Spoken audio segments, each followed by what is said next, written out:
Here's another big review. It's Spectrum from Wave Alchemy, and the guys at Contact Hub have kindly supplied this to me. So check out the Contact Hub website. You can find Spectrum there along with a whole bunch of other products. This runs in the full version of Contact. It's 12 gigabytes compressed, and what you've got here is an engine that wraps up sounds sampled from 14 different vintage synths, analog and digital units.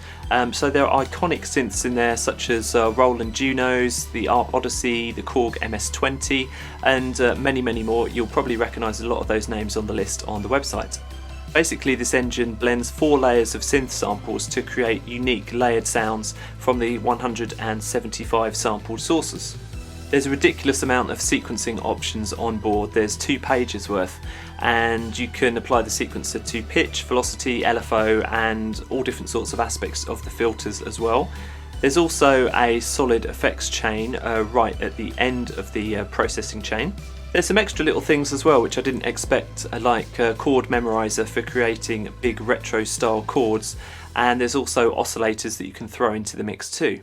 Some things I really liked about this library: firstly, the randomize function, which chooses 4 completely random sound sources for you, although I would have liked it to also randomize the effects, filtering, and perhaps the sequencing as well, not just change the waveforms that were used.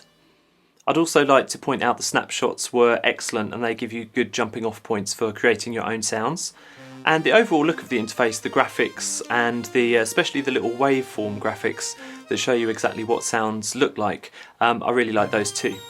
A couple of things that I think could be improved upon: there's quite a lot of volume discrepancy between these snapshots. I can see why they've put an enormous volume level dial on this interface, because I was constantly turning it up and down as I was auditioning the snapshots. Maybe there's a way of evening that out.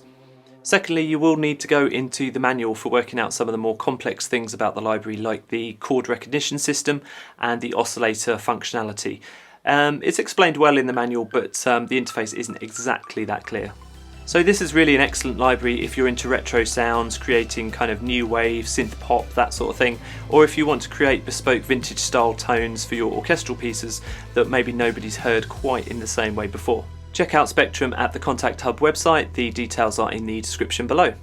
Thank you so much for watching. That's just a small taste of the Samplecast, a weekly podcast and YouTube show for sample library geeks and plugin enthusiasts. You can find out more information at thesamplecast.com. Don't forget to subscribe.